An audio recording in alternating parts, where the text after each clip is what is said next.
Greetings, folks. Welcome back to the Jason Damico Show, and thank you for tuning in. YouTube, Spotify, iTunes, iHeart, Simplecast, all those great platforms. And very special guest is always on the show. Our guest is a singer-songwriter from Buffalo, New York, who has always been passionate about music. She formed her first band as the lead singer and rhythm guitarist at the age of 16 through Craigslist in 2012, and has remained in the music industry ever since. She's released 3 professional works since that date: Avid the Album 2015, Moxie 2017, and most recently, Fun While It Lasted in 2019. And she's got a new EP coming up soon. We'll talk about that here in a bit. Please welcome to the show, ladies and gentlemen, Miss Lexxi Raine. Hey, Good. what a intro. Well, I think you provided the paragraph. I just read it for you.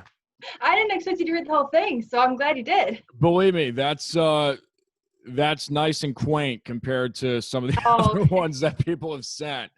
good to So know. that to me, that was the perfect length. Yes, nailing it. Yeah, I'm enjoying the background, by the way. The Oh, thank you. My cool. mandala. Yeah. So post-op and Yeah, here, ready to rock. Glad yes, you're feeling finally. better. Thank you. Um, let's get into your beginning stages real quick. As far as it talks a little bit about in the intro how you formed your band, but even before that, kind of music in general, how you got started. I actually just made a YouTube video about this too. So, Okay. like, literally, I released it last week. Basically, I always wanted to be a singer ever since Avril Lavigne came out, and I realized that girls could rock out and play Right. guitar and everything.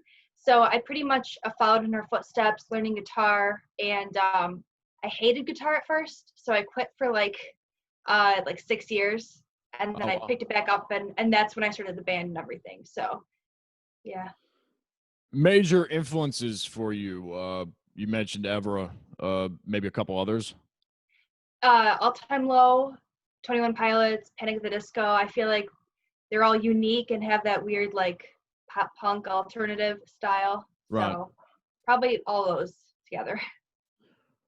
Uh, your songs are really unique. First of all, that's why I reached out. Was when I listened to them, I saw, well, I heard an amalgam of different genre influences, and Mm-hmm. that's always refreshing to me personally. I always like kind of hearing something and not really being able to put my finger on what Oh, it is, good. you know. That's awesome. So your creative process with all of that, how do you go about that? Well, as you just said that I'm in a band and stuff. So pretty much all I do is I write by myself. I've never been able to write with other people. So I just write my lyrics and my rhythm, and then I bring it to the band, and that's when we make the changes. Like, we might add an intro or an interlude, and then people add their parts. So it's kind of all me to start with, and then everyone else helps create the final version of it. Right, So right, being solo is a little different because now it's my producer who's making the changes in the studio. right. Um, how do you usually start with vocals and melody first, or is it more uh chord progression for you You and know, drum? it's the same time. I Okay. don't write any notes beforehand. I just go with it. Right, right. And I've heard that, and some of my best stuff has I've written itself. I mean, no joke, within 15 minutes, sometimes even less. Those are the best songs that just come to you. Yeah, that's a great way to describe it. It's they just come to you. You just Mhm. kind of grab them.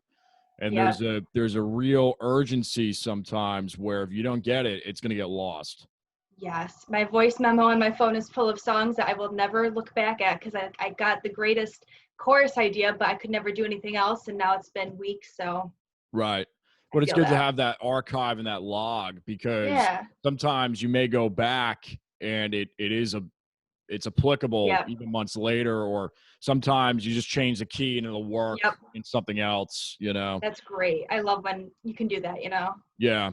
There's really no science to it. I know Metallica James Hetfield, for years, I mean, 20, 30, maybe even longer years, has done similar to kind of what I do, which, and I always thought this was kind of crazy, but I would actually, the melody would be pretty substantial, but I'd have a hard time with the words, and I'd want to sit on things for a while. So I would just make Yeah. noises and like, like all that Yeah. like weird stuff, and it would, but it would work because then it's just kind of like plugging in with Yeah. some, That's really cool. yeah, puzzle pieces. As far, there's no method, anything No, goes. no. Yeah. And it's cool to see everyone doing a different thing for the most part. Let's talk about your style for a second. So I've got punk, pop, folk, and rock written down. Now, I don't know if that's, when I wrote this, I think that was more to my ears what I was hearing, but I'd Cool. love No, to that's hear from you kind of what you think. so yeah, I consider myself pop rock for the most part. The last three things that I've done, I mean, it's heavily influenced by, power chords and very basic, like 1-4-5 structure of a song. That's why this new album kind of shocked my fans when I started to announce it, because it's country. It's Oh, still a wow. little bit of my old style.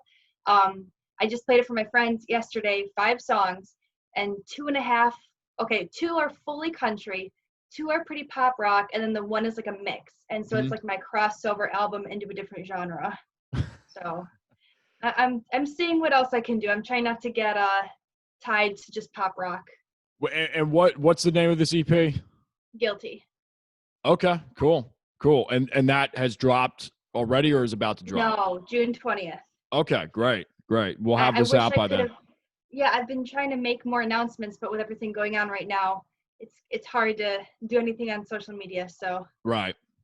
Yeah, for sure. And now, yeah, and usually I would start off, we've done probably 50 of these since COVID, but now there's like a whole other wave of things yeah, going on, and it's, the world is just really in a strange place right now. very. But it's awesome that you do things like this so people can still be connected to their favorite artists during Yeah. this whole pandemic.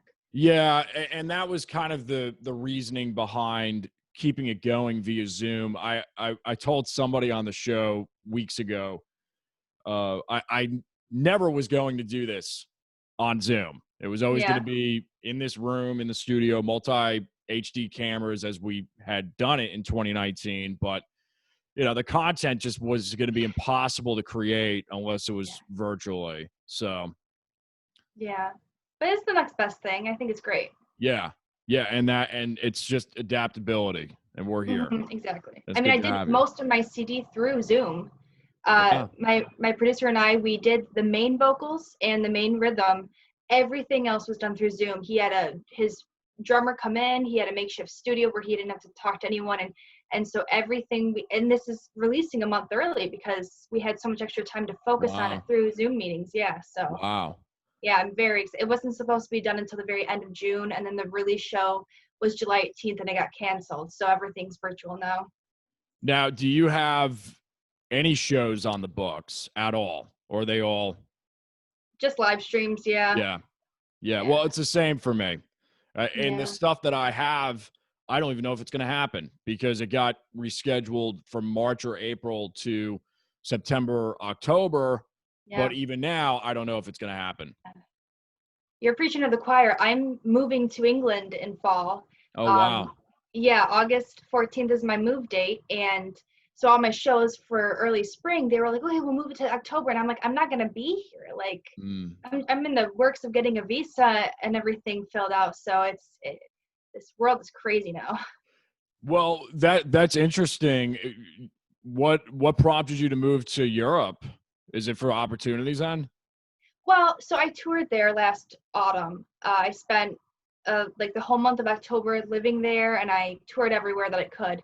And I fell in love with the city, and I thought I have to figure out a way to get back. So Mm. I have a degree here in forensic chemistry, and I got a career, and I just wasn't happy. So I thought, well, maybe I should further my education.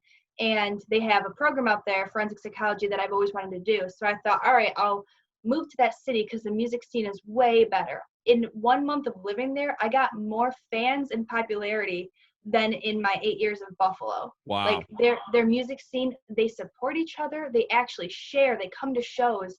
It's like amazing. A new artist, like not a famous artist, will just put out like a stream on Spotify, be like, hey, can you guys listen to this? And in 1 week, you get 100,000 like listens because people are just so supportive about music. Wow. So if I can go get an education and further my music career out there, I think I'm going to try that. Wow. Yeah. Yeah. I had no, that's, If you're looking to tour, go there. yeah. Well, I've got a couple of cousins that have done some work out there, and another cousin in Italy.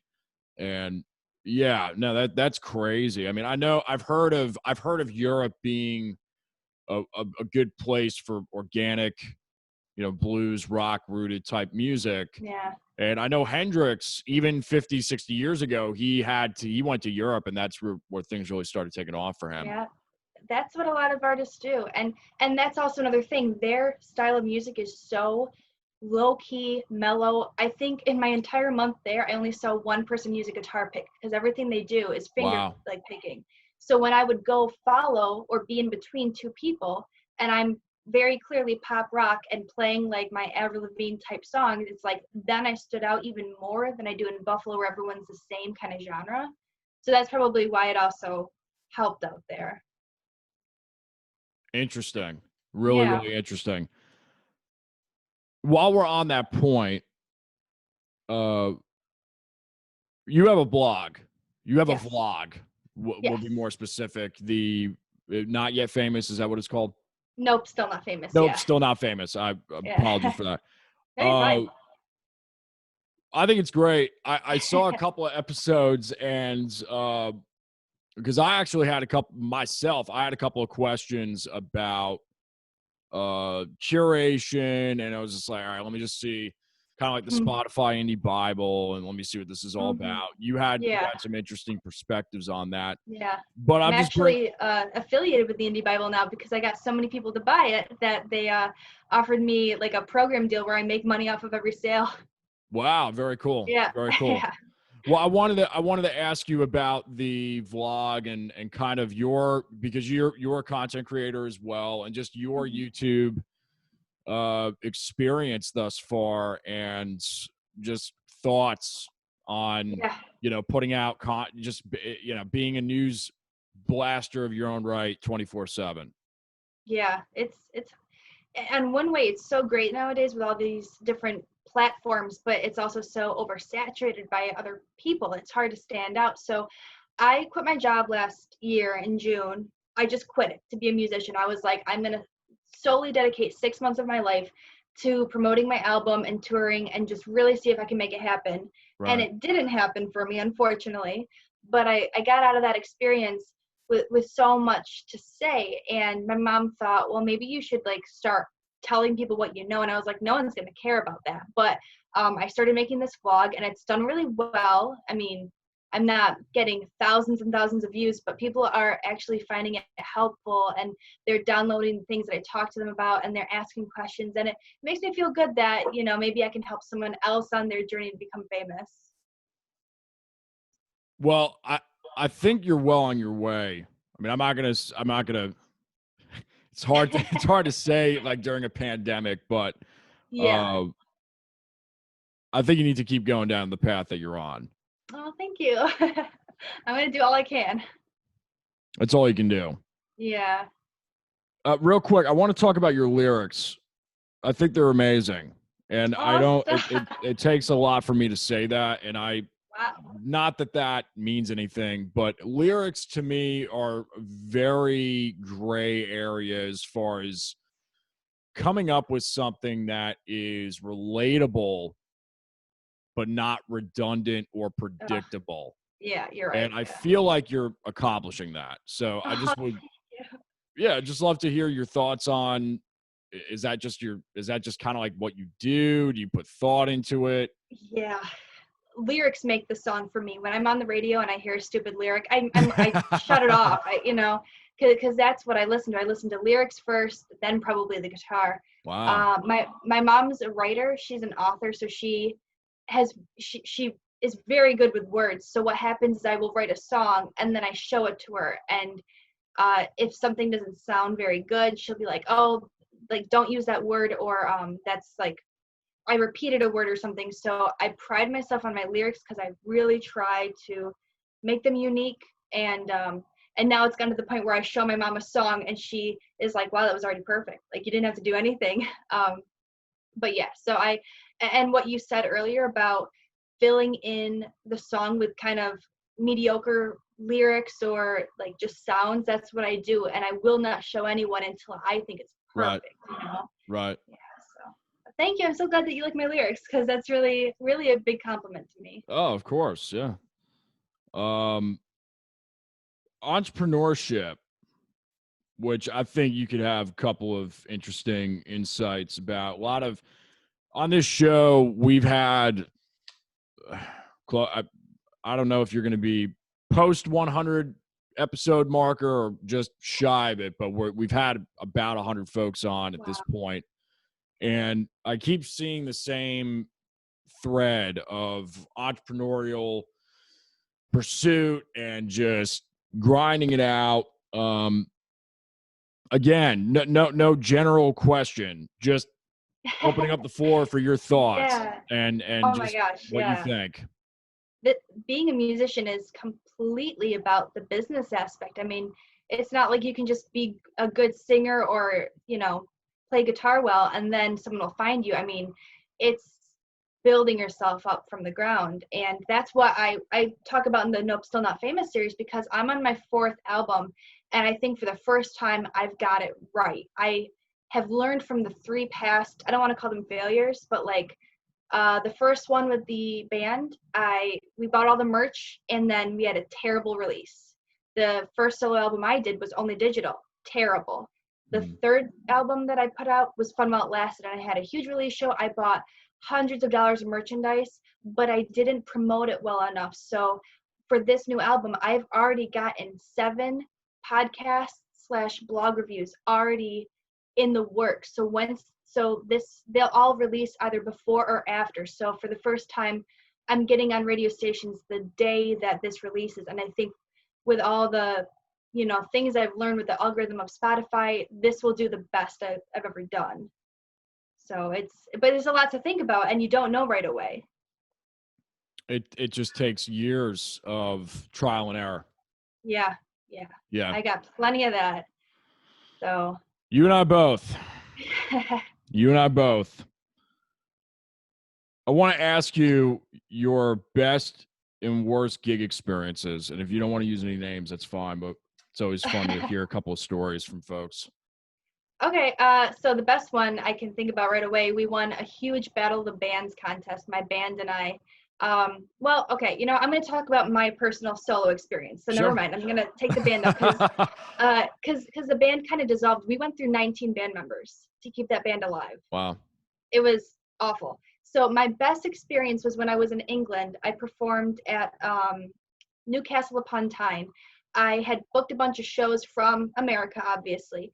And the one was at this bar called Trillions Rock Bar. So I reached out and I was like, hey, I'm in town this month. Can I play?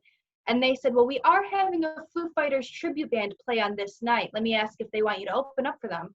And they said yes.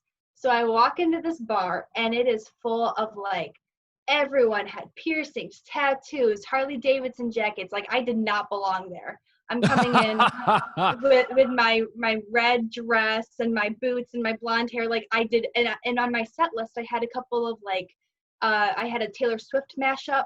I had some covers that were not going to fly. And I went up to the band. And again, they are like the embodiment of the Foo Fighters. Like they love this band.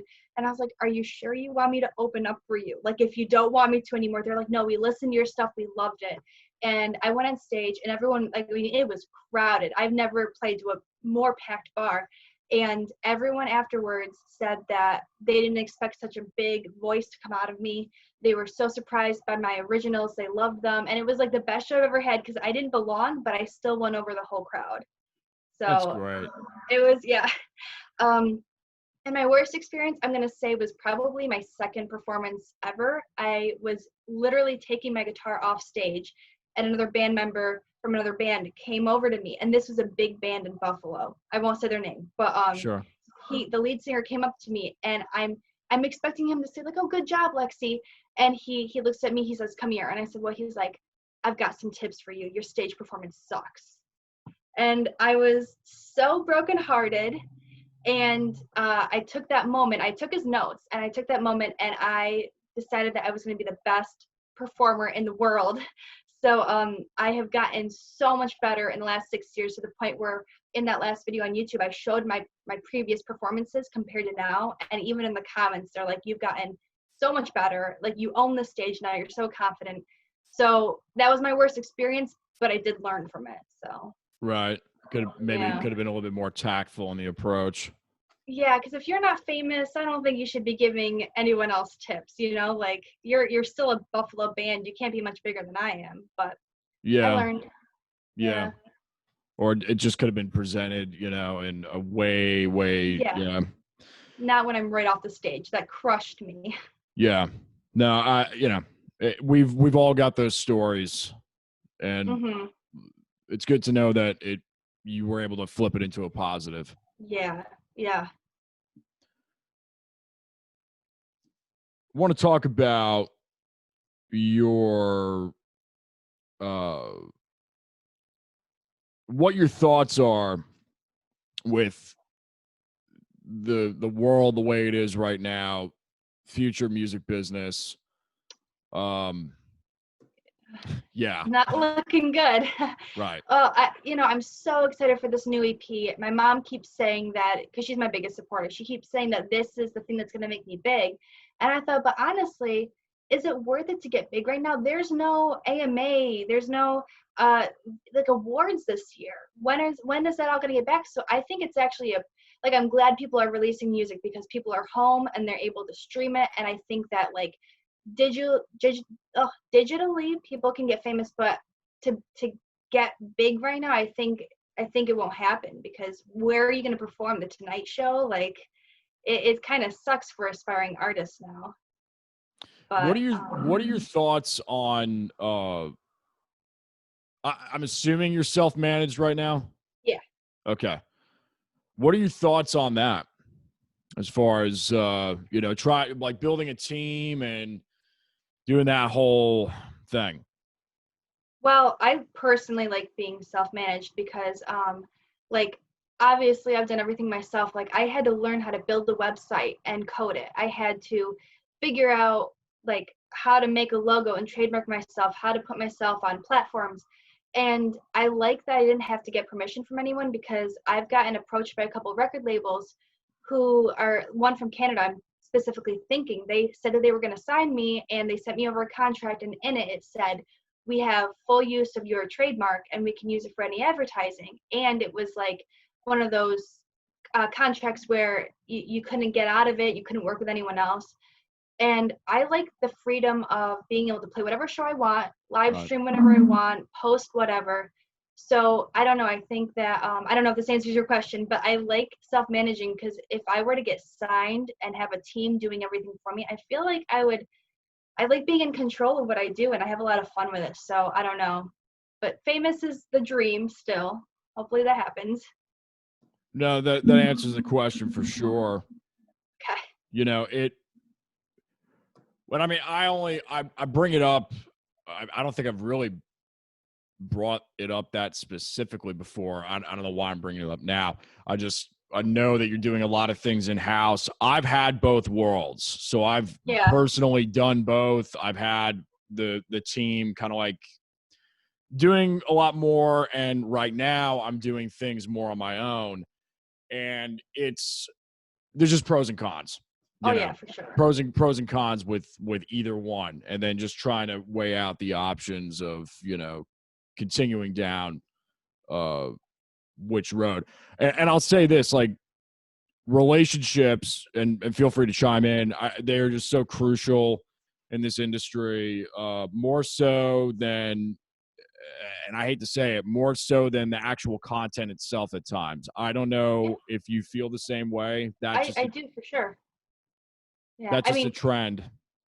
this is not completely what you're saying, but I think networking is the most important thing. And personally, I'm just bringing this up because I had 6 specific bloggers or radio stations review my last album, Fun While It Lasted, last year.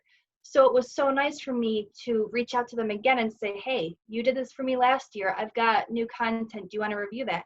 And it's like keeping those friendships alive, keeping this network together. So now I didn't have to go through all the indie Bible again and reach out to all these people, because now I did all that hard work and now I've made Right. friends with these people.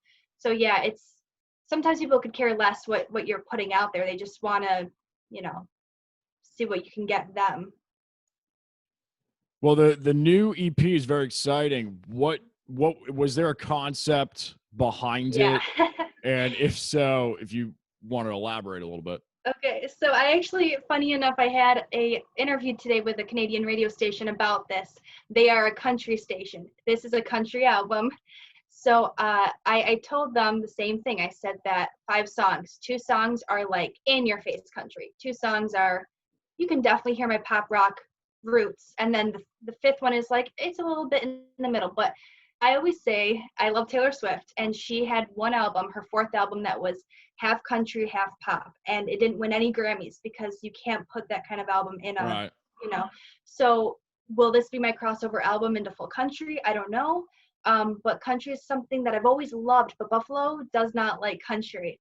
So I couldn't necessarily perform country or find a band for country, but I submitted, you probably have Taste of Country where you are. It's that big festival in the summer, every city has one.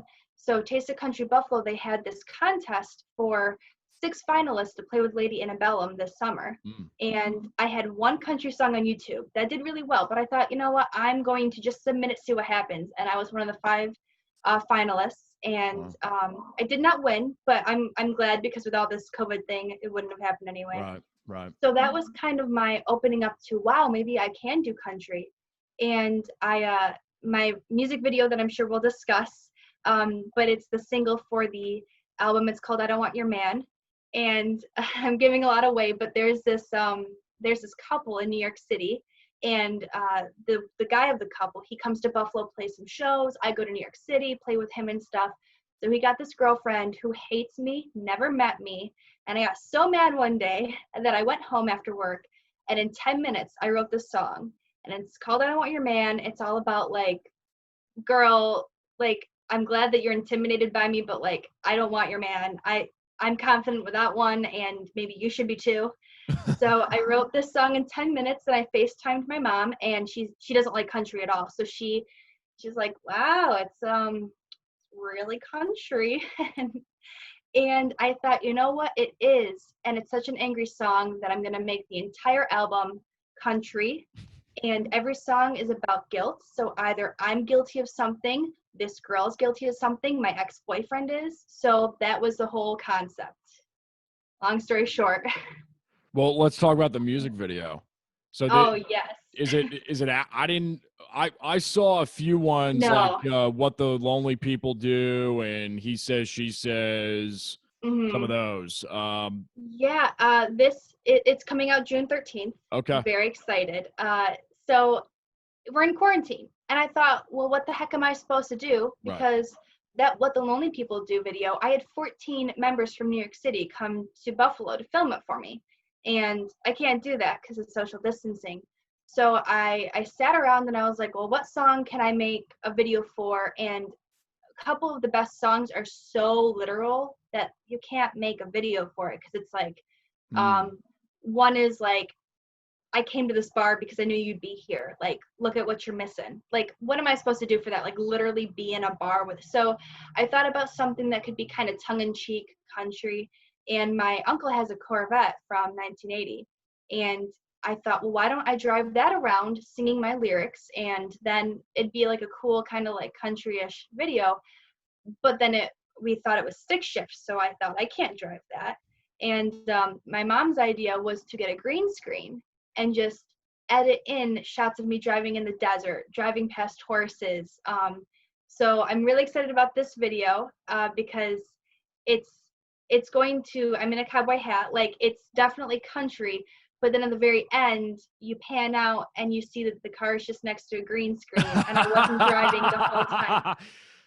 Yeah, and then I walk out and I say that's a wrap, and my uncle and my aunt who are holding the green screen pop over with their face masks on. So I think it's going to be really cool because it was done during quarantine, and I hope that that makes people like it even more, that it's just tongue in cheek about it. Yeah.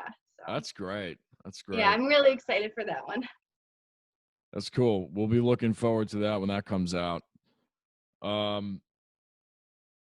I'll ask you this. I don't usually ask everybody this, but I just kind of have that sense that you probably have some sort of insight on this. But spirituality and just your thoughts on music and the creative process and tapping into that source, so to speak. Yeah, I mean, I'm very spiritual. I'm a big everything. I believe in everything. So I think that music really helps. And I'm specifically thinking about one song on the new album. It's called All I'm Asking. When I came back from England, I was so upset. I don't like where I live. I've never liked Buffalo. I've been trying to get out for years now. So coming back from such an amazing place that believed in, the music scene and supporting each other, like I was so depressed. So I mean, I remember leaving my mom's house and I was just like a mess. I was crying and I was like, I don't know what to do. And I sat down with my guitar and I wrote this song, and it's the most important song on the album to me. And a lot of people say that it's really helped them because it's like almost vague enough to be used in everyone else's situations, but it's just really raw, and my producer loved it.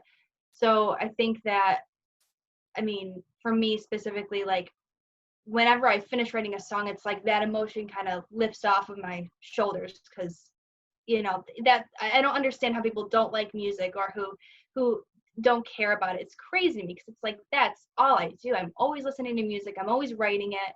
So does that answer your question at all? Oh yeah. There's no right or wrong here. Just bringing up stuff to talk about. Yeah. Well, in that sense, future plans for you kind of already touched on that as far as making the move. Yes. What else? So I don't know, because I look around in Buffalo and I see all these people who are in their mid-30s still playing on the weekends, still trying to make music their living. And I think at some point you got to give up on the dream of being famous, because it's not going to happen for everyone. So this is kind of like my last shot at going viral, being famous. I'm always going to make YouTube videos. I'm always going to write. I'm always going to perform, but that's why I'm glad that this is happening this summer, because I'm going to release it. I'm going to have a month and a half of it being out, promoting it, everywhere I can. And then I'll be going to school, and I'm going to have to kind of shift gears and focus more on learning. Yep. So future plans, I think that out in England, I'm going to have a better shot of making it because I'm American, and when I start talking in the microphone, people actually pay attention, first of all. But I'm hoping to find a band out there that's pretty established and I can just be the singer. I don't want to be because in bands around here, I've had to be the sole promoter, the person who posts on social media, the person who sells tickets. Like, I have to do everything, and I'm looking for a band that is equal and will just kind of accept me, and then we can start writing songs together, and hopefully the live performance will be better over there at least. Yeah. I'm soaking it all in. What are you going for a master's then? Well, it's technically going to be a master's in a different degree, because like I said, I had the forensic chemistry background and it was just really boring. So I think that forensic psychology will be better. I'll be able to interview criminals and everything. So Well, it's funny because it's just right before we started our interview, I was scanning for doctorate in psychology programs. Wow. What degree do you already have? Business. Okay, no, that's it's one of the best degrees. People scoff at it, but I think it's great. Well, knowing what I know now about myself, I would have probably done an undergraduate in psychology. Um, and I've got a lot of things going on. I still I deferred Berkeley College of Music. I've got a What? What? You deferred? yeah, yeah. Oh my goodness. It ends in the fall. I can reapply, but I'm in Oh, for okay. music production. But I never. Last year, I just had too many career opportunities that I wanted to jump on, Yeah, I and see that. Yeah. the master's program at Berkeley, they don't give out scholarships, so it's quite, it's Berkeley, it's Yeah. expensive. So I've got that, and then it's like, well, I don't know if I don't know. I'm weighing stuff out. So it's interesting how you are. I don't know. I feel like I'm in a similar boat Yeah, for with you sure. right For now, sure. where you do have the educational side and Mhm. cerebral juices flowing, but ultimately, when I wake up in the morning, and it's probably the same thing for you, uh, music. You It's know, always gonna be music. Yeah. Yeah, and so so it it's just continues. hard. Yeah, yeah, and it's just I don't know, and that's why when I took 6 months off of working to focus solely on music, I really thought that like if I didn't make it in that 6 months, there was no point because like I mean, I did everything I could. I mean, I scoured that indie Bible. I submitted to every record label, every blogger and radio station, and I toured and everything. And it just like I said, I got a lot of interest in record labels, but they all were like, spend $1,500 and sign with us. You know, Yeah, like, I don't know. there's always a but, and there's always a binding thing. It's always Yeah. very contract binding, and it's not a fair agreement. No. So, and that's the other side of it. I mean, we've already kind of touched on this, but you know, you just don't know what's going to pop off, and you Yep. have to do everything all the time because you Yep. just don't know. And but the thing is, like, I just don't want to have regrets. So Right. I want to do as much as I can, which is why I finally broke out of my shell and I did this country album because even with my producer, he says that this is the best thing we've ever created. I've never been more a part of the process. I've never been so focused because he doesn't do country either. So we had to learn together how to do the twangy guitar, how to add in the piano, how to make those like honky tonk drums. So it's like for the first time, he didn't just slap together, power chords and some, double bass pedal or anything. Like he had to work to make this sound good with me, which is why I'm so proud of this. And I think that this will be, I mean, between that song with the music video, I think that everyone's going to love it. Like I could totally imagine it being a summer hit, whether locally or like on a bigger scale. So that's why I'm saying if this doesn't get me somewhere, I don't know what will, because I only had two genres in me, and I've learned all the right things to do. I think this is the fourth time around with an album, and yeah, so I'm keeping my fingers crossed. Yeah. I mean, it's It's so all hard. you can do. It's all you can Yeah. do. You and I are both realists, and that I think Yes. that's good at the end of the day. And I think the other thing that I've realized is, and this gets a little controversial. It can get. Uh, I'm not going to make it controversial, but it can get controversial, which is, just certain things that you kind of have to do to get to certain levels. That mhm. can mean anything. That can mean anything. It doesn't matter if you're whatever gender, it doesn't matter Definitely. economic background, doesn't matter color, creed, whatever. I mean, there's certain things that you may have to, Mhm. certain philosophies, ideologies that you'll have to subscribe to for a couple of years, and literally sell your soul, so to speak, to really make something happen. And I don't know if, I don't know. Uh, the road is very, very difficult regardless. But I feel like if you're not willing to do that, it's going to be even more difficult. Yes, for sure. Like, If that makes obviously, any sense at no, all. it does. I'm thinking about personally, like what I take from that is, you've probably seen my many posts. I keep it classy for the most part, and my producer, he says this with love. He's not a creep, but he was like, listen, Lexi, if you wanna sell your music, you gotta start taking off clothes. You need to, Yep. be wearing those crop tops and those very short skirts. And I can't bring myself to do that. But I know he's right. I know that if I showed more skin, that'd be fine. Or, if I went to like a producer that took my songs and completely made it pop, or, like took all of me away and made it sellable, yeah, I'd probably get more streams, but that's not me, and I've got too much integrity to do that thing. So I know what you're saying, though. It's Yeah. Yeah.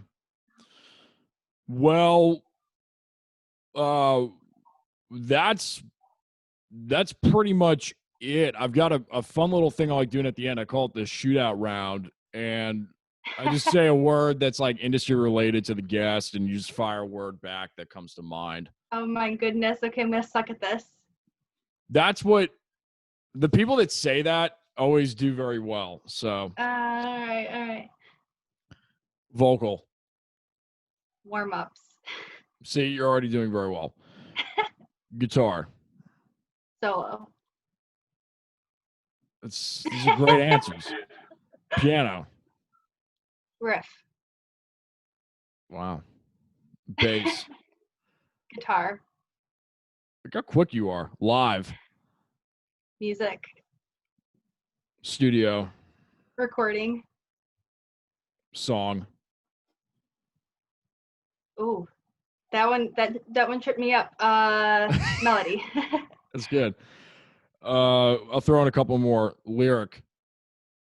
Book. Buffalo.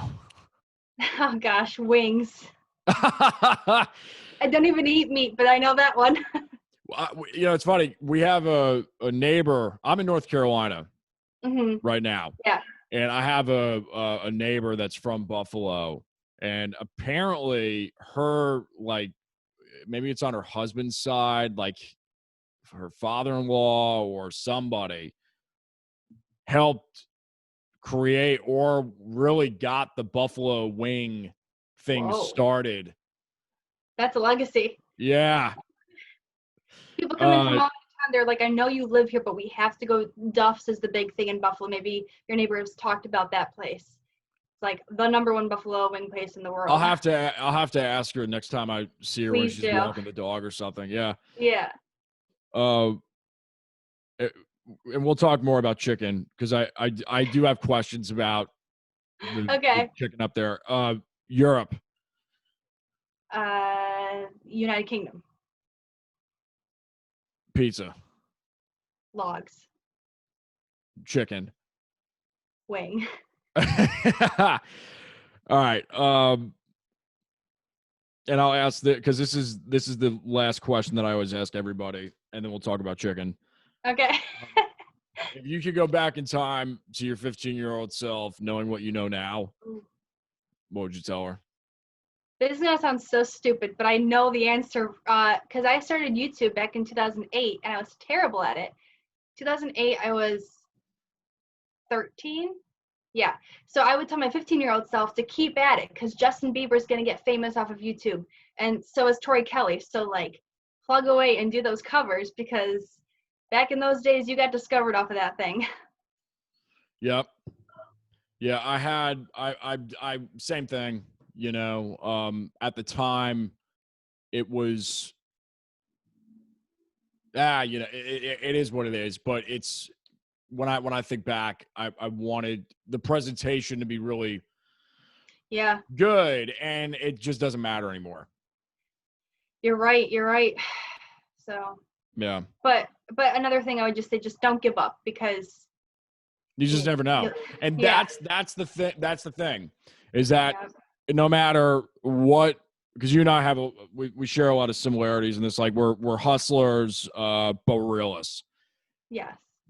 The thing that just will eat you alive at the end of the day is it just takes that one set of ears or eyeballs or that one exposure, that one opportunity, and you just don't know unless you keep moving forward. You just don't know. And John Lennon was the one that said, like, so many people don't make it because they quit too early.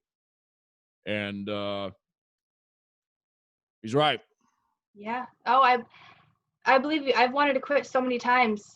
I especially wanted to quit this last January, and I was like, you know what? Maybe not doing another album is my best choice. And then I just got inspired and, decided to do it again. So even though I say this is probably it for me, it probably won't be, because, you can't do that to a musician. You can't just give up.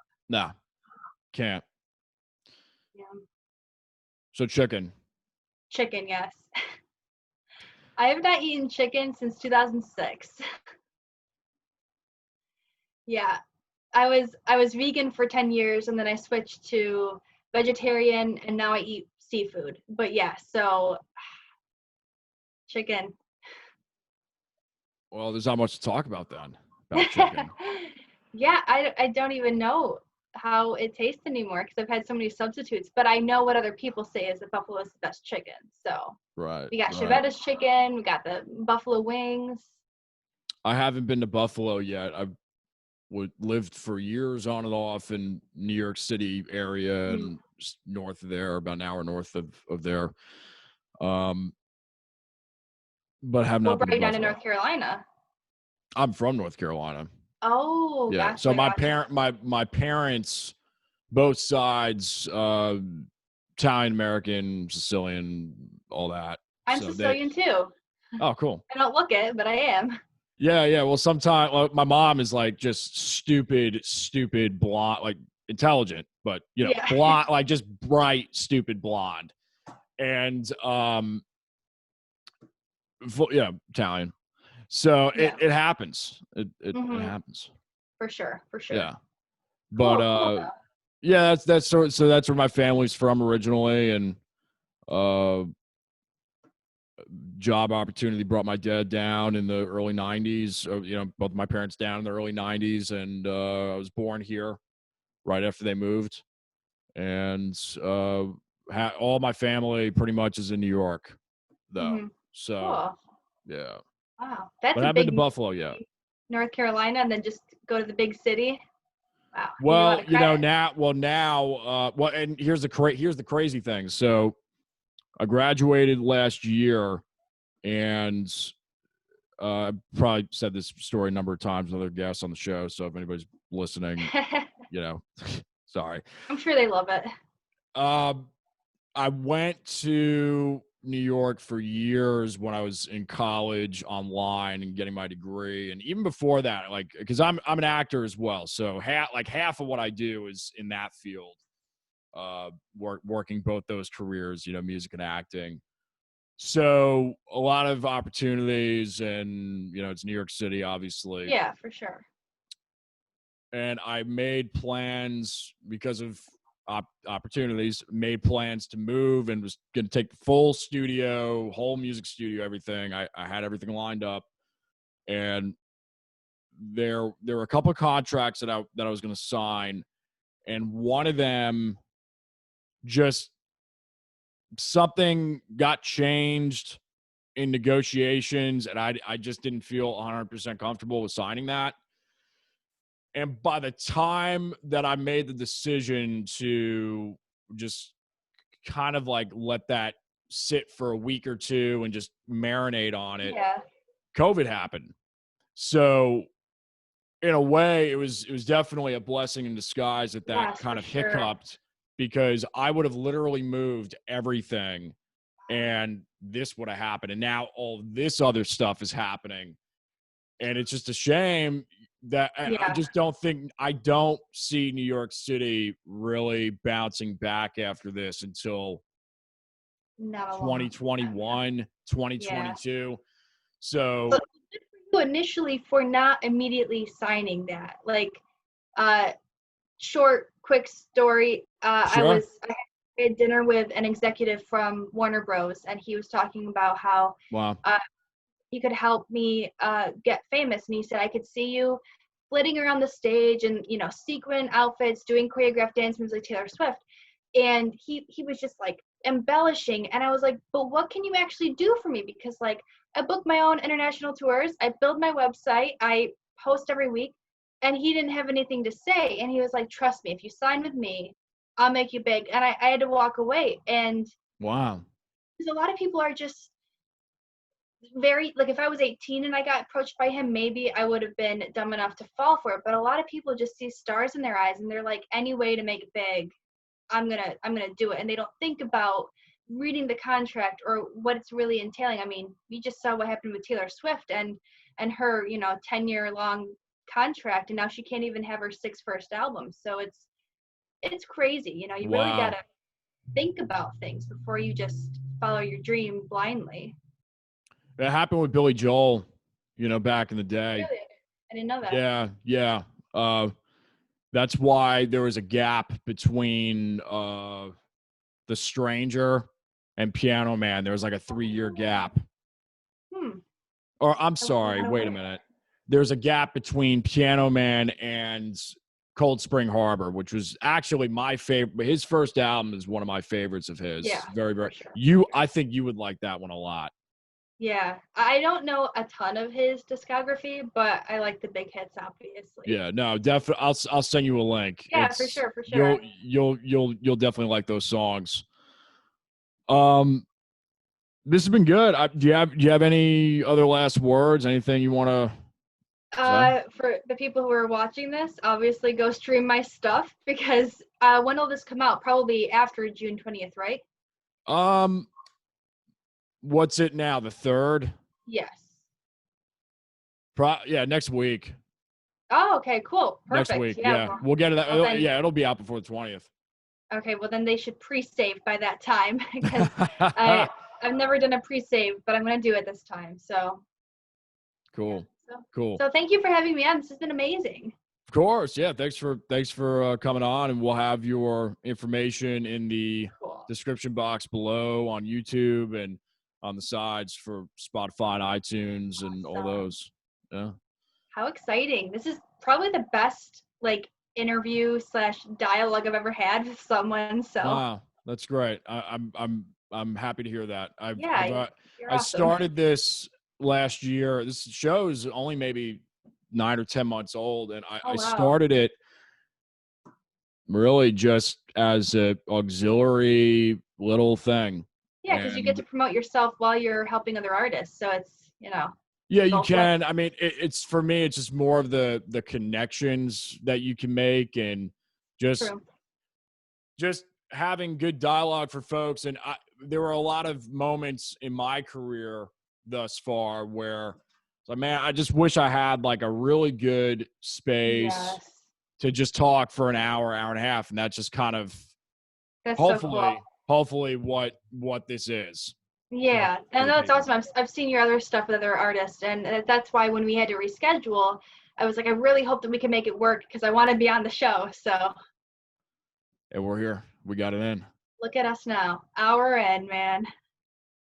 Well, this has been great. Thank you so much. You guys have been watching and listening to the Jason Damico show. Definitely check out Lexxi's new material coming out, Guilty. Looking forward to hearing that. Little country. Yeah. Hopefully the world likes it. I'm sure it will. I'm looking forward to hearing it myself. And we will see you guys on the next one. Cool. See ya.